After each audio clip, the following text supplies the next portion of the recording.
What's up, everybody? Welcome back into the Play the Fights on College Football Show, the Nebraska fan perspective side of things. Of course, Nebraska drops a home game and really a dogfight to USC 21-17 last Saturday. The blackout was executed. Thought the atmosphere was awesome. I actually sent a text during it saying it was probably as loud as Colorado at one point. So we'll see if Nebraska can bounce back this week on the road to California, taking on UCLA. It's a big-time game. Nebraska's got a good opportunity to get their 7th win. Obviously, a lot of up in the airs this week as Dylan Raiola is announced to be out for the season with a broken fibula. Crazy that he almost came back in the game, and a lot of people within the stadium thought he was going to, including myself. So crazy to find out that news. Wish the best of him on his recovery, but we got to talk the breakdown tonight in the transfer over to TJ Lateef and what the Nebraska offense may look like. If you've never been a part of the show before, make sure you hit the like button, hit the subscribe button. Welcome into college football heaven.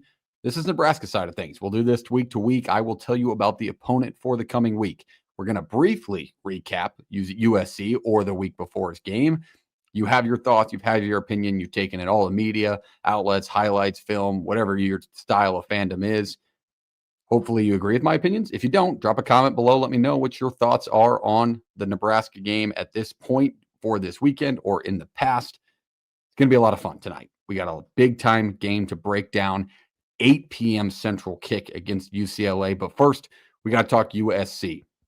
The USC game and this recap, by the way, is presented by Full Ride Vintage Gear.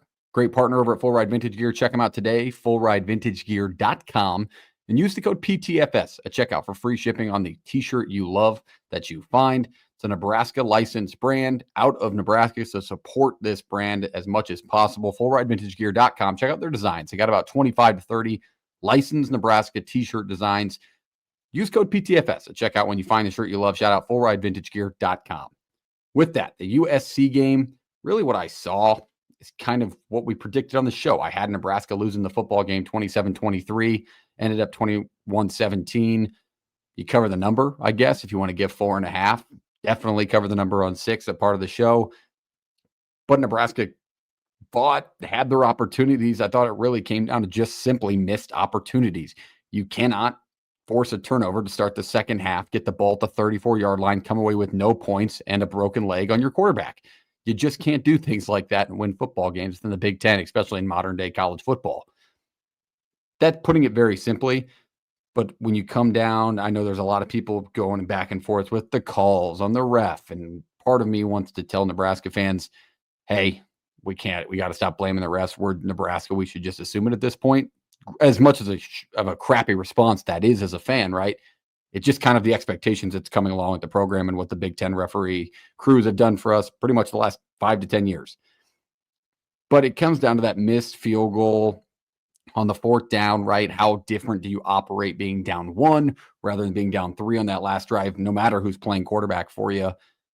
You got to take advantages that are given to you, and Nebraska didn't. And it's simple as that. They didn't take those chances that USC gifted over to them. They didn't take advantage and come away with points as often as they needed to, and you lose the football game by 4. I thought the defense was splendid compared to what USC's done all year long.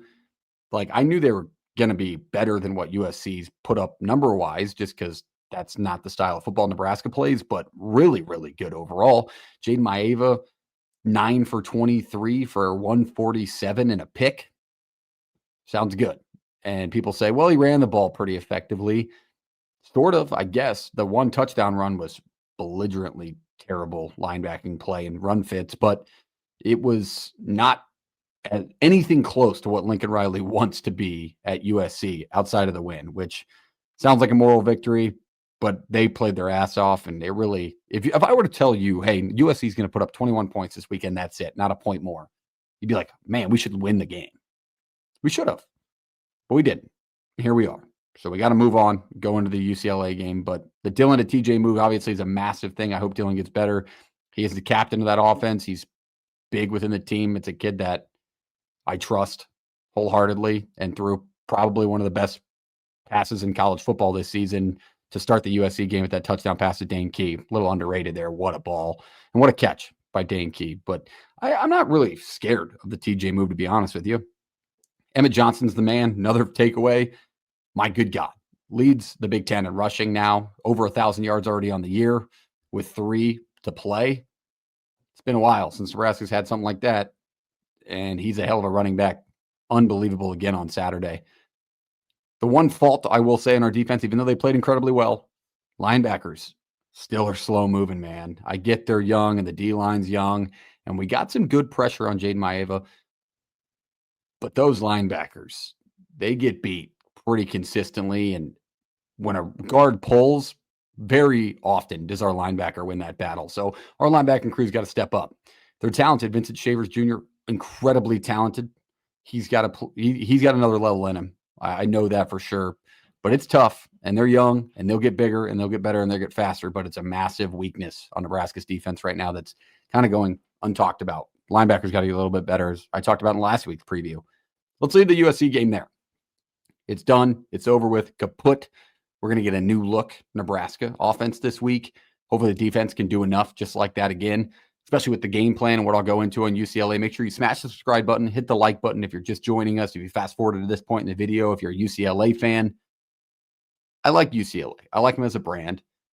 They're still finding their footing within the Big Ten, a lot of great coaching moves, but they were a gritty team last year that deserved every bit of the win that they got in Lincoln.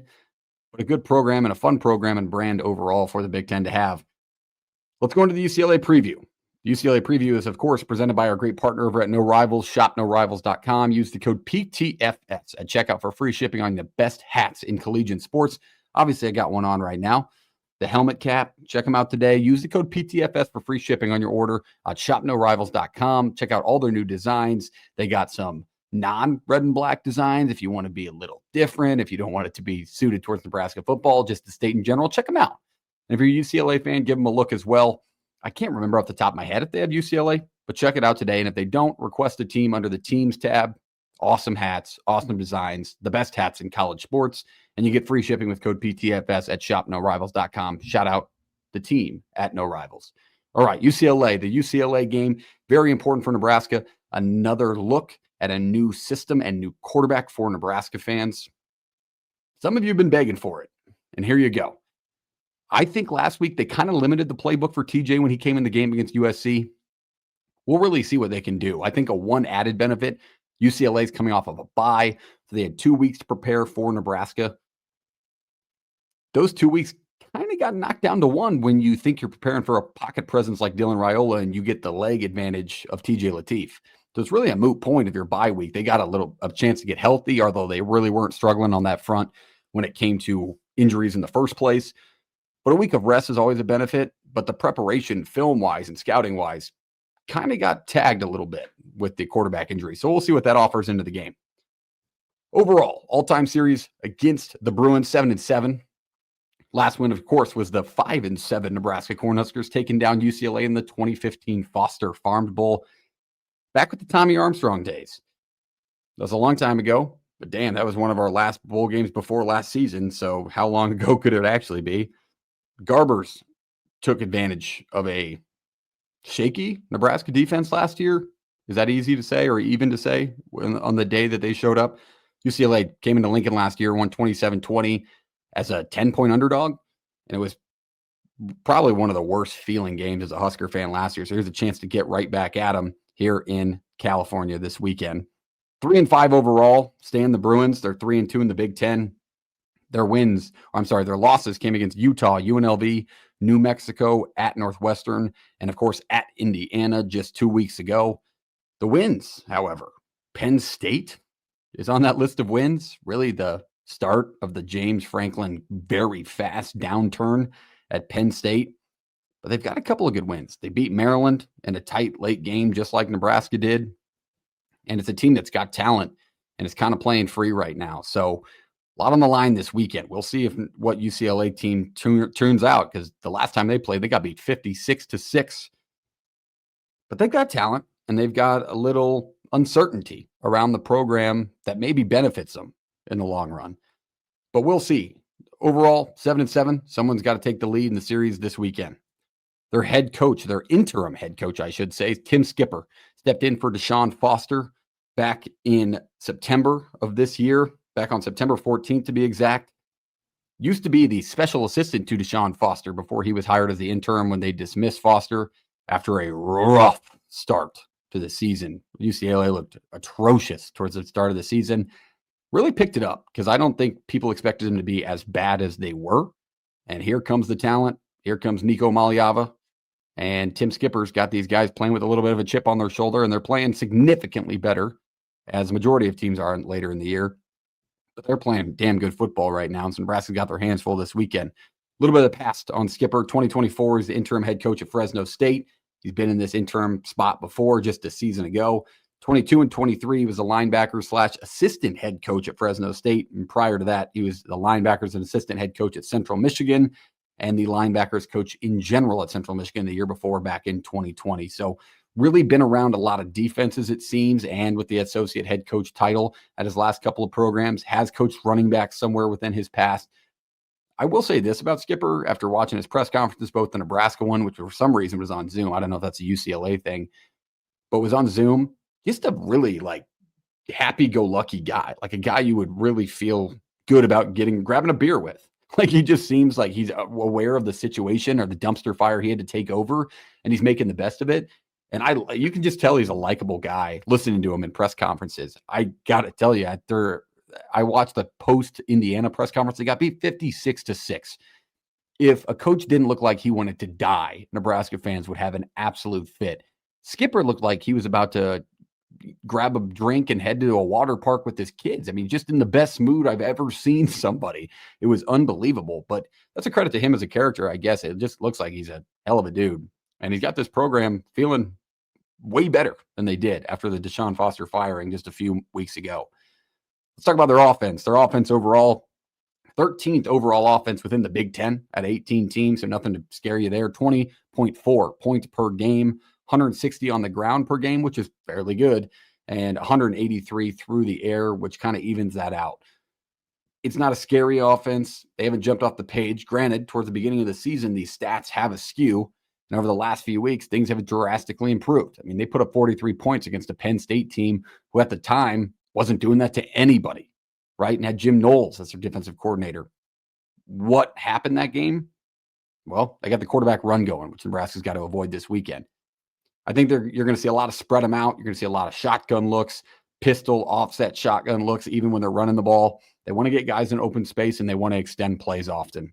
They like to cross routes. You're going to see a lot of wide receivers, tight ends crossing each other within their route patterns to get guys open. They love man coverage. They believe in their athletes, and you're going to see it pretty often against this Nebraska team, especially if Nebraska can get off to the start or play the way I think they should want to play this weekend with what they hold on the defensive side of the ball. Going into their offense, at the quarterback position, everybody knows this name, Nico Maliava, the Tennessee transfer. What a mess that was this offseason. Over 1,400 yards already on this season, 10 touchdowns, 7 picks. 4 of those 7 picks have come over the last 2 weeks. He's really been airing it out, kind of playing more free. That's usually what happens when you have a head coaching change and not really much on the line for what your team's going to do. It's benefited him, but it's also kind of hurt in the turnover category. 63.2% completion on the season, and he has been sacked 19 times this year. You may say, God, 19 times, that's a lot. That's got to be a few a game. Dylan's been sacked 27 times, but nonetheless, a great opportunity for a young Nebraska defensive line to take a step forward against an offensive line that has shown holes. I think you're going to see a lot of blitzing out of John Butler's group this week, and it's one of my keys to Nebraska's success is to do so. We'll see if they can get after the quarterback. Nico Maliava is a 6'6" sophomore, 210 pounds. He extends the plays extremely well, gets outside of the pocket, can use his legs. If you open up the middle of the field for him on plays where the defensive line can't get home off the edge, he will burn you. And he did it against Penn State. Scored 3 times on the ground against Penn State. Became the AP Player of the Week that week in UCLA's massive upset win. Throws the ball pretty consistently well short and through the middle of the field in that mid-range. Throwing the ball deep doesn't come very often for this UCLA offense, and he's not very consistent throwing the ball deep. He struggled with that at Tennessee even, and he hasn't really picked it up here at UCLA. You got to get to him. Indiana blitzed the absolute hell out of Nico Maliava, especially to start the game last week. Started the game with a pick 6 on the second play of the game. They were getting after the quarterback, and that's putting it nicely. So I hope John Butler takes a page out of Indiana's playbook and really gets after him. I like Williams should have a couple of really thick pressures, if not sacks, this weekend. And I'd like to see maybe an Elijah Judy sack, which we haven't seen that in a few weeks since Michigan State. We could get him back going. And Van Poppel played a little bit better this past weekend, too. Defensive line's got to step up and get home to the quarterback this week, simply put. The running back position. Let's talk about two guys. Jalen Berger to start, 59 carries, 249 yards, 4.2 average, and a score. We've seen him last year. Kind of that Big Ten body, 6'1" senior, 215, pretty physical back. Nebraska saw him last year, gave up 21 yards on 7 rushes for 3 yards per rush, and gave up a touchdown through the air. Nothing different, really, about the offense that we saw last year from UCLA. Garbers kind of picked us apart with his legs, especially a couple of long runs. That was their quarterback from 2024. Berger didn't do much on the ground, but he didn't need to because they like to get these guys in open space through the screen game, through dump-off passes, through check downs. That's when their running backs really take stride in what UCLA wants to do on offense. And that's, I think, right on plan with what they're going to do, even with an interim head coach and Neuheisel as their offensive coordinator. Their other running back, Javian Thomas, Cal transfer, 60 carries, 238 yards, 4 breakdown for a score as well. A little bit more of a fast player, right? Like he's going to burst through a hole, really elusive in open space, consistent on short throws. We'll see if Javian Thomas can get going. They've kind of picked up some back end guys over the last couple of weeks. Fryer, I believe his name is like listed as 4th on their depth chart. He had a nice long touchdown run against Maryland just a few weeks back. But they have kind of a run by committee group, but they're not afraid to run the football. They'll still get theirs on the ground. However, their leading rusher on the team is Nico Maliava. It's neither of the running backs I just told you. So that kind of shows you what they want to do when it comes to the RPO game, or really just the option game in general on the ground. On the outside, let's talk a couple of wide receivers. Starting off on the left side, Titus Mokiao Atamalala. I even practiced saying that name, and it's tough, but he's a hell of a player. 6'1", 190 pounds, redshirt senior. Really has come on since the coaching change. Kind of taking a step forward. They're getting him the ball a little bit more. He had some massive catches late against Maryland in their comeback win over the Terps. Good side-to-side route runner. You'll see him towards the sideline, and he's beat zone, and he's pretty consistent with his hands. So Titus is a really good option for this UCLA quarterback and offense in throwing the ball against the Nebraska secondary that's really limited everybody they've played. On the other side, Kawazi Gilmer, hell of a player, 6'2", 190 pounds sophomore, 31 receptions on the year, 382 yards, 2 touchdowns, explosive player. I think he's got a really high ceiling. And UCLA fans, correct me if I'm wrong. Maybe I'm missing some sort of family tie. Granted, I know the guys from California, but there's part of me that doesn't think he'll be here next year unless UCLA makes a really, really good hire that fits Gilmer's wants. He is the type of player and the ceiling that he has that he could go play at in Oregon or USC, somewhere along those lines. He had a massive game against Penn State in that upset win, 5 catches for 80 yards and a touchdown against the Nittany Lions. So really, he's going to have some options this year if he decides to go in the portal, but he's going to be somebody Nebraska has to lock down this weekend in California. Their offensive line, wrapping up their offense, they've given up 19 sacks, as I told you. They're improving a little bit, but Indiana got after the quarterback last week. Nebraska's got 27, so 19 sacks on the season versus 27 sacks on the season. So statistically, you're going to say even our offensive line is worse. I think there's got to be specific blitz packages to really get through this offensive line. They're not the worst you've ever seen. It's not like he's running for his life back there. But the problem is Nico Maliava can run for his life. So Nebraska's got to have some right dial-ups at the right time, but I really want them to get home. Keys for our defense against this UCLA offense overall. You got to get to Nico. You got to force a pick. You got to limit the scrambles, those long extended plays where we give up 9 or 10 yards. And a part of that is our DBs, I thought, struggled immensely last week with not turning their head and taking a peek in to see what Jade Maeva was doing. But when we were locked on a wide receiver, there was a few times where you could see Maeva just taking a run. There was no doubt he was running the football in that situation. And we got cornerbacks just running with their back to the quarterback. I think we got to be a little bit better at that. Maybe I'm far off in that, but that's what I saw. Let me know in the comments if you see differently. I think Nebraska's defense can limit this UCLA offense. And the total for this game is not high, but I think it's going to be even more than what Vegas would believe you to believe.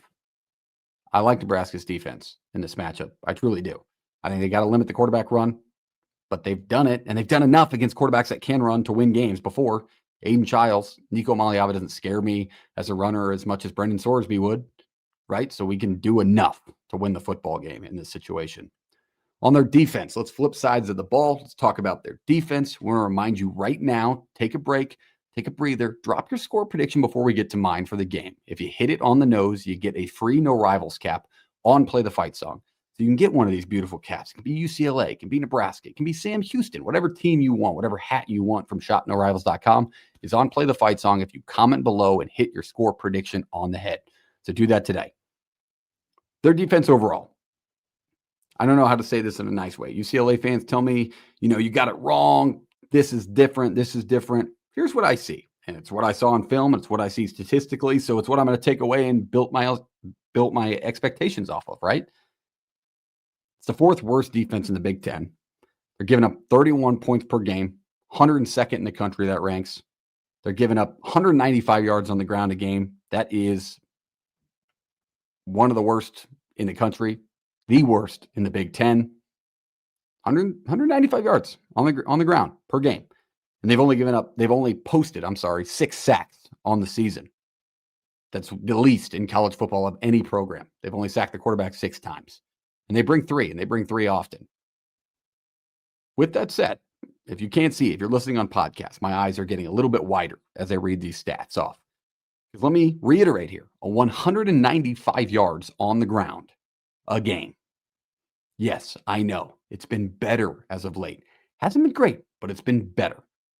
Last week, 2 weeks ago, I should say, against Indiana, Fernando Mendoza, Roman Hemby ran the ball pretty much however they wanted, especially Mendoza.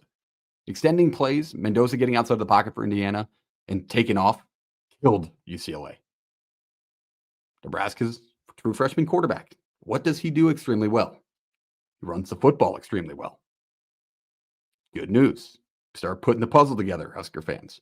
I'm a realist on the show. I picked Nebraska to lose last week. I'm not picking Nebraska to win every week. I'm not telling you rosy-eyed thoughts. You probably have already built those in your head. That's what Nebraska fans do.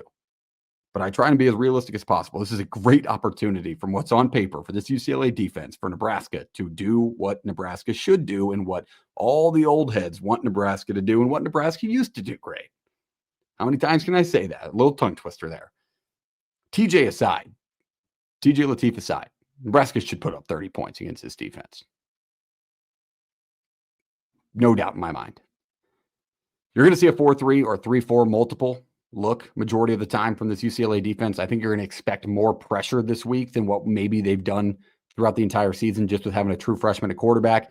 Saw the nerves get to TJ a couple times last week. But we have legs on both players in the backfield now. Move those damn things.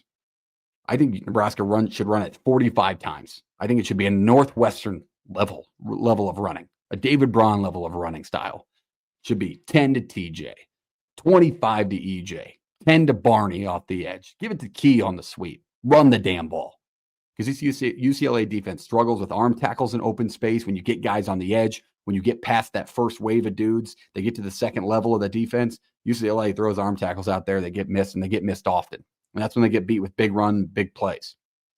2 player features I want to focus on this Bruin defense. They still have a couple of really good guys that stand out on paper.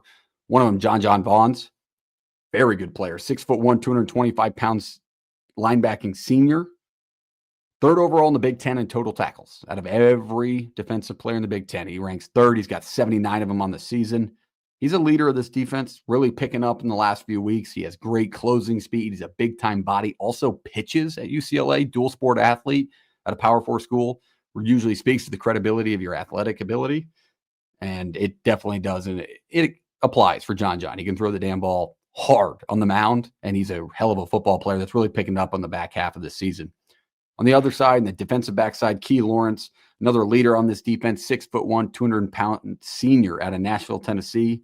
Having a hell of a senior campaign. 26 solo tackles, 2 forced fumbles, a pick, and a pass breakup on the stat sheet. Had 7 tackles last week against the second-ranked team in the country in Indiana. Keep saying last week out of just habit. It's 2 weeks ago. Coming off a bye. Let me be very clear. I know what I'm talking about. He's fast, got really good instincts. He's all over the field for this defense. And like I told you, he's a voice of leadership in this room. They've really been high on him post the spring game and going into this season. He's been in the program quite some time. The keys to the game here. Time for the score prediction. Time for what I think. Make sure to drop your score prediction below for a chance to win a free No Rivals cap on Play the Fight song. Drop it right now. But the keys to this game and where I see it, TJ has to get the legs loose. Dial him up. Majority RPO looks. Get the ball out quick. Don't give him a chance to get hit. Get him comfortable this week in those kind of situations because it's going to lead you to success against UCLA. They struggled all year long with it. Get Barney going on the outside. Doesn't have to be a pass. Can be a jet touch pass. Can be wide receiver screens, which we know Dana likes to dial up. Had a missed touchdown last week when TJ fumbled that snap.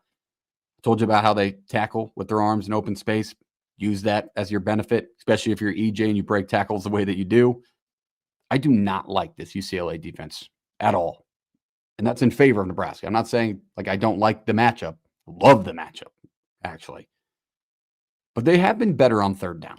As of late, I think if you go back, you watch the Indiana game like I did, you'd look up, and it was 1st and 10, Indiana would have a big play, and then the next play, all of a sudden you'd look and it was 4th and 4. Like, damn, what happened? It kind of didn't break in some situations. Nebraska has to be good on third down. UCLA has been improving pretty drastically over the last few weeks on third down as a defense. But we can't keep putting our defense on the field, slow the game down, pound the football. Don't put it all on EJ. Use TJ. EJ and TJ. Get used to that, Husker fans. But I like this matchup, and I think TJ Lateef incredibly offers a benefit to Nebraska this week. With that being said, I think Nebraska goes on the road and gets this thing done. I do. 27-21. I like the Big Red. And I told you we should put up 30. I think that number for me is at 27 because I think that the running the ball will slow the clock down enough to where we can't even get to 30. But I think Nebraska has at least 27, 28 minutes of time of possession if things go right for the Big Red in California this weekend. I like the Huskers this weekend. Honestly, one of my favorite underdogs of the week. I would take them on the show. I've seen the line anywhere from +1.5 to +3. I think today it's +2.5, and that's Tuesday afternoon. But give me the damn Big Red. My underdog of the week in college football, Nebraska. Let me know your score prediction in the comments for a chance to win a free No Rivals cap if you hit it on the nose. One guess per person. If somebody already took your score prediction, pick something else. Drop it in the comments below. Let me know your thoughts on the show, what I can change, what I can make better. We're getting into week 11 of the college football season, right? I know it can get stagnant, taking in the same content every week, so I can't express enough how appreciative I am if you're in here watching this show. I love you so much more than you know. Make sure you tune into the Play the Fights on College Football show on Wednesday night, tomorrow night, 7:30 Central, live right here on our YouTube channel, so smash that subscribe button. We'll appreciate you. We'll see you next week. Hopefully Nebraska can get a win in California this weekend and come back with a 7-3 record and finally get to a bye week. So with that being said, love you. We'll see you next time. Subscribe, like, shop Full Ride Vintage Gear, shop No Rivals, code PTFS. Go Big Red.